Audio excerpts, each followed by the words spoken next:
Alright guys, so 30 days have passed since I started my beginner account. I can proudly say that there is another milestone that I did. I completed today hard Krypt on my beginner account using classic Scorpion Stun, Double Johnny Cage, and Kung Lao. To be honest with you, it wasn't really super difficult, but it wasn't super easy. I lost Scorpion twice. Granted, one of the times when I lost Scorpion, it was not my fault. I just got terribly unlucky, but the other time I could have avoided it. Anyways, what I'm trying to say is that around about the 30th day mark, you can do hard Krypt with your best team, and then you can do second run of doing normal Krypt with your second best team. The point is, you should be strong enough in order to complete the Krypt, even though it's not going to be extremely easy. There will be the modifiers that you still avoid, because your team isn't that strong enough to deal with any modifiers. So you have to be careful about certain modifiers. It is going to be always a good idea to give certain bonuses to your main character, such as health and damage, and you have to play good. That's the best advice I can give you. If all of these conditions are met, if you play good, you have a decent team, you're avoiding certain modifiers that are really risky for your team, then I don't think you'll have issues completing hard Krypt. And now the next question that logically follows is how worthy it is to grind this particular season if you're a beginner.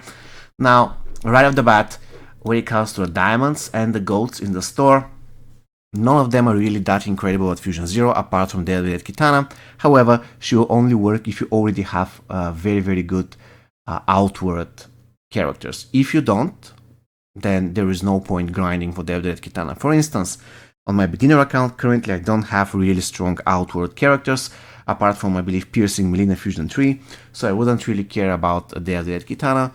And to be honest with you, even though I can beat hard Krypt now, it isn't really that easy grinding the Krypt compared to my, for instance, main account where I can grind the Krypt now to combat. I still cannot do that on my beginner account. Again, doing hard Krypt is not super difficult, but at the same time it takes time, so you have to carefully plan your steps. You have to carefully plan if you want to go for the hearts, where you should spend them. To be honest with you, when it comes to the gears, we have the stun buddies, which isn't incredible at Fusion Zero. However, I'm going to take it. Probably this is going to be the goal for this particular season in the Krypt on my beginner account, to unlock stun buddies, which basically means that around the 30th day mark, once you start at MK Mobile, you can actually go for and buy epic pieces in the Krypt. Because let's be real, I need literally 3 more days in order to unlock that, if I'm taking on average 1500 hearts. And to be honest with you, my run in heart wasn't really super lucky. I didn't get tons of hearts, I just got about 1000. So if I get a little bit more lucky, I would usually get something about 1700, 1800, but still it will take 3 more runs, or in other words 3 more days, in order to buy the stun buddies. But at the end of the day, I will do it. The problem with this piece is that it's an accessory. It isn't really super useful at low fusion, even though it can be good on Johnny Cage. So if you have Combat Cup Johnny Cage, if he's your main fighter, definitely this piece is going to be worth it. It can save your ass millions of times. However, in my particular case, I'm just using Stun Double Johnny Cage, and I don't even have Combat Cup Johnny Cage. Still though, I'm going to buy this piece because 6000 hearts, it's not really a big deal to grind, and I think that in the long run it's going to be worth. Also, the second tower piece in the Krypt store, the Sapphire Dagger, it's not really incredible at low fusion. 10% reduced power cost, no special attacks, isn't something extraordinary. Is going to be kind of useful if you want to do special 2 a lot, but there is a talent for that, so I don't really think that this is super great piece of equipment, so I won't be farming hearts for it. It's simply not incredible. Of course, if you have it at high fusion, it's going to be good, but at this point, every single time when I see a piece of gear or a diamond in the Krypt store, I'm asking myself the question how good this diamond is or this gold is at low fusion, and how good this piece of equipment is at low fusion. If they're not, then I don't bother, because I really don't have tons of time to grind the Krypt just for the sake of grinding it on my beginner account.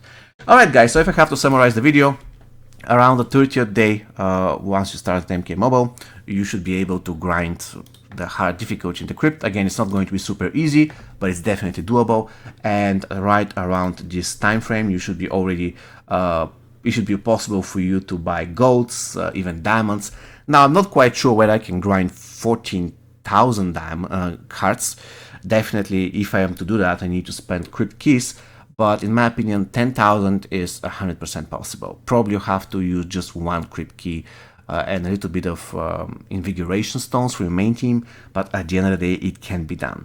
So, if you have been following my, let's go that way, series so far, my advice, at this point you should be able to buy your self epic pieces from the Krypt store, and thus you will make your entire journey in a lot of epic, not epic towers, I'm sorry, in a lot of fatal towers much easier.